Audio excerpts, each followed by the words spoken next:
നമസ്തേ. ഇന്ന് നമ്മൾ എടുക്കുന്നതായിട്ടുള്ള തീരുമാനങ്ങൾക്ക് 5 വർഷത്തിന് ശേഷമുള്ള നമ്മളുടെ അവസ്ഥയെ സ്വാധീനിക്കാനായിട്ട് സാധിക്കുമോ എന്നുള്ളത് എത്ര തവണ നാം ചിന്തിച്ചു നോക്കിയിട്ടുണ്ട്.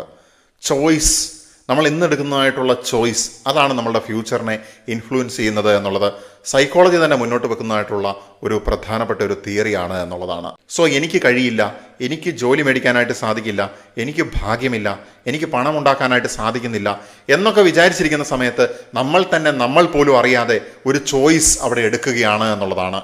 നമ്മൾ ഈ നെഗറ്റീവായിട്ടുള്ളൊരു ചോയ്സ് എടുക്കുമ്പോൾ തീർച്ചയായിട്ടും അതിൻ്റെ പരിണിത ഫലം എന്താണ് എന്നുള്ളത് നമുക്ക് മനസ്സിലാക്കാനായിട്ട് സാധിക്കുന്നു. നമ്മുടെ ഉപബോധ മനസ്സിൻ്റെ കാര്യത്തിലേക്ക് വരുന്ന സമയത്ത് നമ്മുടെ ജീവിതത്തിനെ എങ്ങനെ അത് ഇൻഫ്ലുവൻസ് ചെയ്യുന്നു എന്നുള്ളത് നമ്മൾ പ്രധാനമായിട്ട് നോക്കുന്ന സമയത്ത് ഒന്നാമതായിട്ട് വരുന്ന കാര്യമാണ് പലപ്പോഴും നമ്മൾ എനിക്ക് സാധിക്കുന്നില്ല, എനിക്ക് പറ്റുന്നില്ല, ഇങ്ങനെയുള്ള കാര്യങ്ങളിൽ ഫോക്കസ് ചെയ്തിട്ട് അവസരങ്ങളെ കാണാതെ പോകുന്നു എന്നുള്ളത്.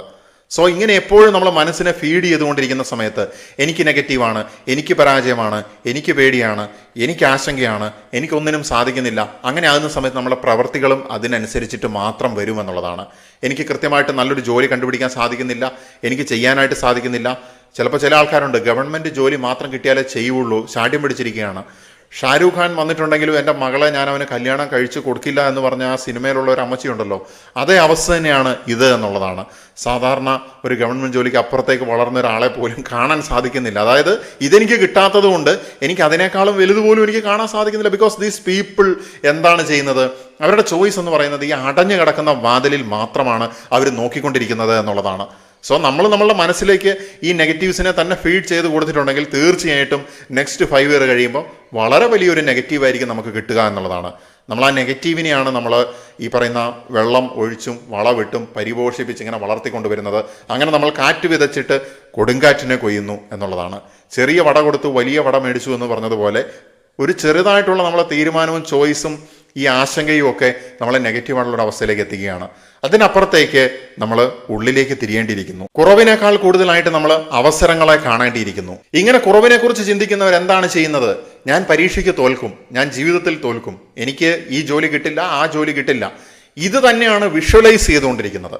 ഈ ലോകത്തിലെ പല കായിക താരങ്ങളായിക്കോട്ടെ, ആർട്ടിസ്റ്റുകളായിക്കോട്ടെ, ബിസിനസ്മെൻ ആയിക്കോട്ടെ, ലോകത്തിൻ്റെ ഒരുപാട് ഉയർന്ന അവസ്ഥയിലേക്ക് എത്തിയിട്ടുള്ള ഒരുപാട് മഹത് വ്യക്തിത്വങ്ങളുടെ ഒക്കെ ഒരു പ്രത്യേകത എന്ന് പറയുന്നത് അവരുടെ ഉപബോധ മനസ്സിൻ്റെ ശക്തി ഉപയോഗിച്ചു എന്നുള്ളതാണ്. ആ ശക്തിയിലെ ഏറ്റവും പ്രധാനപ്പെട്ട നമുക്ക് ചെയ്യാൻ പറ്റുന്ന ഒരു കാര്യമാണ് വിഷ്വലൈസേഷൻ അല്ലെങ്കിൽ ദൃശ്യവൽക്കരണം എന്ന് പറയുന്നത്. എന്ന് വെച്ചിട്ടുണ്ടെങ്കിൽ നമ്മൾ മനസ്സിൽ കാണുകയാണ്. ഇപ്പം ഇങ്ങനെ നെഗറ്റീവ് ചിന്തിക്കുന്ന ഒരു വ്യക്തിയെ സംബന്ധിച്ചിടത്തോളം അവൻ നെഗറ്റീവ് മാത്രം കാണുകയാണ്. ഒരു സ്റ്റുഡൻറ്റിൻ്റെ കാര്യം എടുക്കുക, അയാൾ എപ്പോഴും വിചാരിക്കുകയാണ് ഞാൻ പരാജയപ്പെടും, എനിക്ക് പരീക്ഷയ്ക്ക് ജയിക്കില്ല എന്ന് പറഞ്ഞ് നടന്ന് അവനുള്ളിലും അവൻ്റെ പ്രവൃത്തിയും ഒക്കെ അങ്ങനെയായി അവന് കിട്ടേണ്ട മാർക്ക് കൂടി ഇല്ലാണ്ടായിട്ട് അവൻ പരാജയപ്പെടും എന്നുള്ളതാണ്. സോ എന്താണോ നമ്മൾ റിപ്പീറ്റഡായിട്ട് നമ്മൾ മനസ്സിൽ ഇങ്ങനെ വിഷ്വലൈസ് ചെയ്യുന്നത്, ദൃശ്യവൽക്കരിക്കുന്നത്, നമ്മളെ തന്നെ കാണിച്ചു കൊണ്ടിരിക്കുന്നത്, നമ്മളതായിട്ട് മാറുമെന്നുള്ളതാണ്. അല്ലാതെ നമ്മൾ പുറത്തു നിന്ന് നമ്മൾ ചെറുതായിട്ട് വളർന്നു വരുന്ന സമയത്ത് നമ്മളുടെ പേരൻസും ചുറ്റിനുള്ള ആളുകളും കാണിക്കുന്നതുകൊണ്ട് കുറേ നമ്മൾ വളർന്നു. അതിനപ്പുറത്തേക്ക് പിന്നീട് മറ്റുള്ളവർ കാണിക്കുന്നതിനപ്പുറത്തേക്ക് നമ്മുടെ ഉള്ളിൽ നമ്മൾ ഫീഡ് ചെയ്ത് കൊടുക്കുന്ന കാര്യങ്ങൾ തന്നെയാണ് നമ്മളെ മാറ്റിമറിക്കുന്നത് എന്നുള്ളതാണ്. അതുകൊണ്ട് നമ്മൾ എന്താണ് ചെയ്യേണ്ടത്? ഈ നെഗറ്റീവായിട്ടുള്ള കാര്യങ്ങൾ വിഷ്വലൈസ് ചെയ്യുന്നതിന് പകരം പോസിറ്റീവായിട്ടുള്ള കാര്യങ്ങളിലേക്ക് വിഷ്വലൈസ് ചെയ്യുക. വർഷങ്ങളോളം എല്ലാ മനുഷ്യനും ഉള്ളിൽ ആഗ്രഹമുണ്ട് പല രീതിയിൽ ഉയർന്നു പോകണം എന്നുള്ളത്. ചിലർക്ക് നല്ല പണം ഉണ്ടാക്കണം എന്നായിരിക്കും, ചിലർക്ക് നല്ല പോപ്പുലാരിറ്റി ഉണ്ടാക്കണം എന്നായിരിക്കും, ചിലർക്ക് മറ്റെന്തെങ്കിലും രീതിയിൽ അവരുടെ ഇഷ്ടപ്പെട്ടൊരു കർമ്മത്തിലേക്ക് ഇറങ്ങി അതിൽ അർപ്പിച്ച് ജീവിക്കണം എന്നായിരിക്കും. ഇങ്ങനെ പല ആഗ്രഹങ്ങളും മനുഷ്യനുണ്ട്. അവൻ ഇഷ്ടപ്പെട്ട കാര്യങ്ങൾ ചെയ്യണം. അതാണ് മനുഷ്യൻ്റെ ഒരു ആത്യന്തികമായിട്ട് നമ്മുടെ ആത്മാവിൻ്റെ ഒരു വിളി അതാണ്. അതുകൊണ്ട് തന്നെ എല്ലാവർക്കും ഗിഫ്റ്റഡുമാണ്. ഈ പ്രപഞ്ചം എല്ലാവർക്കും സമ്മാനങ്ങൾ തന്നിട്ടുണ്ട്. But only few are opening their packs എന്നുള്ളതാണ്. അപ്പോൾ നമ്മൾ ഈ നെഗറ്റീവിൽ നിന്ന് മാറി എനിക്ക് നല്ല പോപ്പുലാരിറ്റിയിലേക്ക് എത്തണം. ഒരു ചെറിയ കുട്ടി വിചാരിക്കുകയാണ്, വളരെ ജെന്യുവിനാണ്, അവനെ പ്രോത്സാഹിപ്പിച്ച് കൊടുക്കുക. തീർച്ചയായിട്ടും നിനക്ക് എത്തണം, നീ അങ്ങനെ തന്നെ ആഗ്രഹിക്കൂ, നിനക്ക് എത്താനായിട്ട് സാധിക്കും. ഇനി നമ്മൾ സ്വയം നമ്മളെ തന്നെ പഠിപ്പിച്ചു കൊടുക്കുകയാണ്, തീർച്ചയായിട്ടും എനിക്ക് അവരെ പോലെ ആകാൻ സാധിക്കും. ഞാൻ അതുകൊണ്ട് അവരെ നോക്കി പഠിക്കുന്നു, ചിലപ്പോൾ അതിനപ്പുറത്തുള്ള ആളുകളെ നോക്കി പഠിക്കുന്നു, എൻ്റെ സ്വന്തമായിട്ടുള്ള ആശയങ്ങൾ ഞാൻ രൂപീകരിക്കുന്നു. അങ്ങനെ ഞാൻ പതിയെ പോപ്പുലാരിറ്റിയിലേക്ക് എത്തുമെന്നുള്ളതാണ്.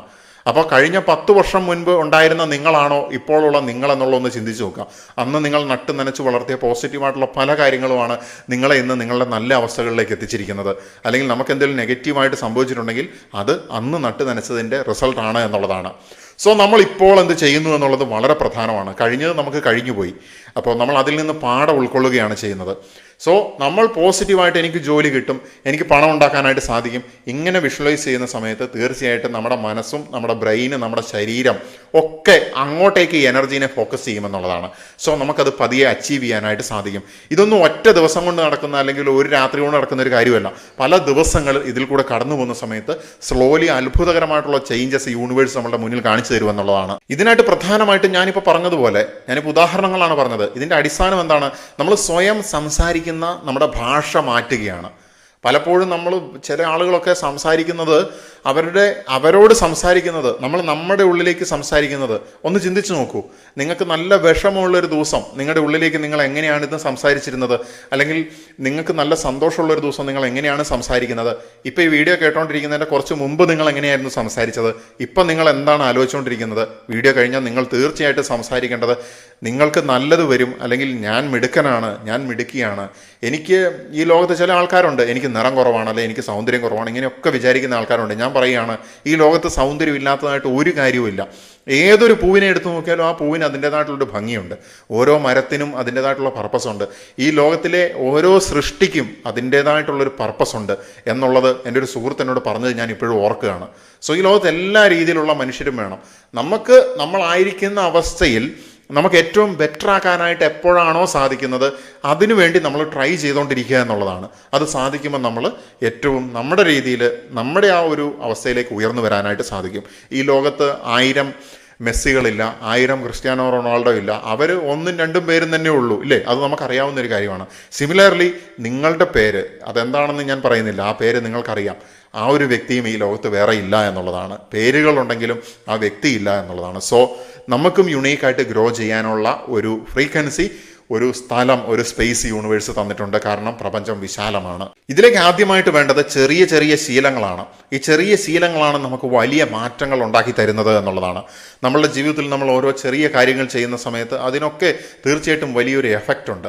ബട്ടർഫ്ലൈ എഫക്റ്റ് എന്ന് പറയുന്നത് പോലെ തന്നെ അങ്ങ് ആഫ്രിക്കയിലെ ഒരു വനാന്തരത്തിലെ ചിത്രശലഭത്തിൻ്റെ ചിറകടി ഇപ്പുറത്ത് നമ്മുടെ രാജസ്ഥാൻ മരുഭൂമിയിൽ ഒരു കൊടുങ്കാറ്റുണ്ടാക്കും എന്ന് നമുക്ക് വേണമെങ്കിൽ ചിന്തിക്കാം. വാട്ട് എവർ ഇറ്റ് ഈസ്, നമ്മൾ ഒരു വസ്തു, ഞാനിപ്പോൾ ഒരു ബോൾ എടുത്തിട്ട് ഈ മൈക്കിൻ്റെ മുകളിൽ വെക്കുകയാണെങ്കിൽ ഞാൻ ആദ്യം വെച്ചപ്പോൾ ആ ബോൾ ചിലപ്പോൾ ഈ സൈഡിലേക്കായിരിക്കും വീഴുന്നത്, ചിലപ്പോൾ ഈ സൈഡിലേക്കായിരിക്കും. വീണ്ടും ഞാൻ എടുത്ത് വെക്കുമ്പോൾ ആ പഴയ സെയിം പോയിന്റ് തന്നെ എനിക്ക് കിട്ടുന്നുണ്ടെങ്കിൽ പോലും, അല്ലേ, എനിക്ക് വെക്കാൻ പറ്റില്ല. ഇനിഷ്യൽ പൊസിഷൻ ആ ബോളിൻ്റെ എന്താണോ അതിനെ ഡിപ്പെൻഡ് ചെയ്തിട്ടാണ് അതിൻ്റെ ഫൈനൽ പൊസിഷൻ മാറി വരുന്നത് എന്നുള്ളതാണ്. സോ ചെറിയ കാര്യങ്ങൾ മഹത്തരമായിട്ടുള്ള മാറ്റങ്ങളിലേക്ക് നമ്മളെ കൊണ്ട് എത്തിക്കും എന്നുള്ളതാണ്. So small activities, small actions, നിങ്ങളുടെ വലിയ സ്വപ്നത്തിൻ്റെ, വലിയ ബിസിനസ്സിൻ്റെ, നിങ്ങൾ എഴുതാൻ പോകുന്നതായിട്ടുള്ള വലിയ ബുക്കിൻ്റെ, നിങ്ങൾ ചെയ്യാൻ പോകുന്നതായിട്ടുള്ള മഹത്തരമായിട്ടുള്ള ആ കാര്യത്തിൻ്റെ ചെറിയ സ്റ്റെപ്പുകൾ മാത്രം ഇന്ന് എടുത്താൽ മതി. നിങ്ങൾ 100 പേജിൻ്റെ ഒരു ബുക്ക് എഴുതുന്നുണ്ടെങ്കിൽ ഇന്ന് 5 പേജ് മാത്രം എഴുതിയാൽ മതി, അല്ലെങ്കിൽ 10 പേജ് മാത്രം എഴുതിയാൽ മതി. നിങ്ങൾ ദിവസങ്ങൾ കൊണ്ടത് കംപ്ലീറ്റ് ആയിട്ട് നിങ്ങൾ നല്ല മോട്ടിവേറ്റഡ് ആയിട്ട് നിങ്ങൾക്ക് കാര്യം ചെയ്ത് തീർക്കാനായിട്ട് സാധിക്കുന്നത് നിങ്ങൾ തന്നെ സാക്ഷിയാകുമെന്നുള്ളതാണ്. അടുത്തതായിട്ടുള്ളൊരു കാര്യം എന്ന് പറയുന്നത് നമ്മളെ എവിടെ ഇരുത്തുന്നു എന്നുള്ളത് വളരെ പ്രധാനപ്പെട്ട ഒരു കാര്യമാണ്.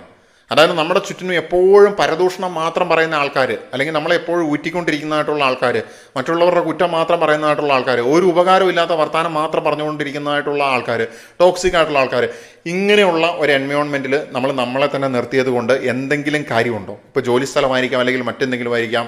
പലപ്പോഴും നമുക്ക് ചിലപ്പോൾ നമ്മൾ ചിന്തിച്ചു പോകും, ഈ ജോലിയേക്കാളും ഭേദം വെറുതെ പോയിട്ടിരിക്കുന്നതാണല്ലോ എന്നുള്ളത്.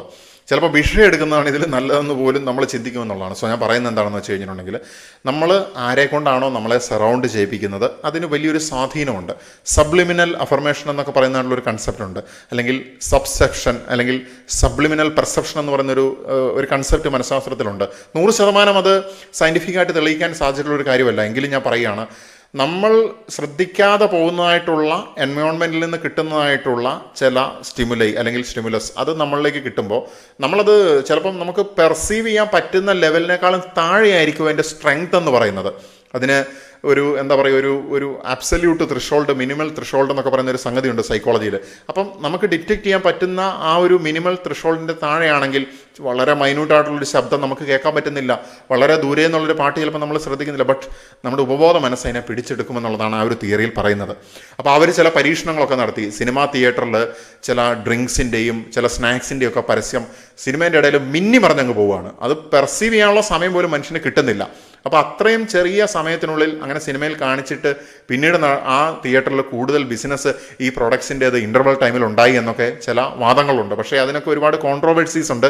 എന്നിരുന്നാലും നമ്മൾ ഈ ലോജിക്കലി നോക്കുമ്പം ഇത്തരത്തിലുള്ള നമ്മുടെ ചുറ്റിനുള്ള ആളുകൾ നമുക്ക് ഡയറക്റ്റ്ലി നമ്മളെ ഫേസിൽ നോക്കി പറയുന്ന കാര്യങ്ങൾക്ക് അപ്പുറത്തേക്കും മൈന്യൂട്ടായിട്ടുള്ള സംഭവങ്ങൾ നമ്മളെ ബോധ മനസ്സ് വിലക്കെടുക്കാത്തത് പോലും നമ്മുടെ ഉപബോധ മനസ്സ് എടുക്കുമെന്നുള്ളതാണ്. കാരണം ഉപബോധ മനസ്സ് ഒരു സ്പോഞ്ച് പോലെയാണ്. ബോധ മനസ്സിന് കുറച്ചും കൂടെ സ്ട്രെങ്ത് ഉണ്ട്, ചിലതിനൊക്കെ മാറ്റിക്കളയാനൊക്കെ അറിയാം. പക്ഷെ ബോധ മനസ്സിൻ്റെ ആ ഒരു ബാരിയറിനെ കടന്നു പോയി കഴിഞ്ഞിട്ടുണ്ടെങ്കിൽ ഉപബോധ മനസ്സിന് ഈ തെറ്റും ശരിയും ഒന്നും അറിയത്തില്ല, അതിങ്ങനെ ഏറ്റെടുത്തുകൊണ്ടിരിക്കും. ഇതൊക്കെയാണ് യാഥാർത്ഥ്യം എന്നത് ചിന്തിക്കുകയാണ്. ആൻഡ് നമ്മൾ അതിൻ്റെ ഒരു റിസൾട്ടായിട്ട് നമ്മൾ എന്ത് ചെയ്യുകയാണ്, നമ്മുടെ കർമ്മങ്ങളും അവതാളത്തിലാകുകയാണ്. സോ അതുകൊണ്ട് ഞാൻ പറയുകയാണ് പോസിറ്റീവായിട്ടുള്ള എൻവയോൺമെൻറ്റ്. ഇപ്പം നമ്മൾ പ്രകൃതിയിലൊക്കെ ഇരിക്കുന്ന സമയത്താണ് നമുക്ക് ഏറ്റവും കൂടുതൽ സന്തോഷവും സമാധാനവും കിട്ടുന്നതായിട്ടുള്ള ഒരു അവസ്ഥയാണ് അല്ലേ. ചില ആളുകൾക്ക് ഒറ്റയ്ക്ക് പ്രകൃതി സുന്ദരമായിട്ടുള്ള സ്ഥലത്ത് അല്ലെങ്കിൽ ഒരു കടൽ തീരത്തൊക്കെ ഇരിക്കുമ്പോൾ വളരെ സന്തോഷവും സമാധാനവും ലഭിക്കാറുണ്ട്. സോ നമ്മൾ നെഗറ്റിവിറ്റീസിൽ നിന്നൊക്കെ മാറിയിരിക്കുന്നതായിട്ടുള്ള ഒരു അവസ്ഥയിൽ നമുക്ക് നല്ല രീതിയിൽ പെർഫോം ചെയ്യാനായിട്ട് സാധിക്കുന്നു എന്നുള്ളതാണ്. പല ആളുകളും നന്ദി പ്രകടിപ്പിക്കാൻ വളരെ മടിയുള്ള ആൾക്കാരാണ്. ഇന്ന് നന്ദിയുള്ള ആൾക്കാരുണ്ടോ എന്ന് തന്നെ നമ്മൾ മഷിയിട്ട് നോക്കേണ്ടതായിട്ട് വരും എന്നുള്ളതാണ്. പക്ഷേ നമ്മളെപ്പോഴും നന്ദി കാണിക്കുന്നുണ്ടെങ്കിൽ മാത്രമേ നമുക്ക് ഫർദർ ഗ്രോത്ത് ഉണ്ടാവുകയുള്ളൂ. നന്ദി കാണിക്കുന്നവൻ കൂടുതൽ ബോധമുള്ളവനാണ്. കാരണം എന്താണെന്ന് വെച്ച് കഴിഞ്ഞാൽ അവന് വന്ന വഴി ഏതാണ് എന്നുള്ളതറിയാം. നന്ദി കാണിക്കാത്തവനെ സംബന്ധിച്ചിടത്തോളം അവന് അല്ലെങ്കിൽ അവൾക്ക് വന്ന വഴി ഏതാണ് എന്നുള്ളത് അറിയത്തില്ല.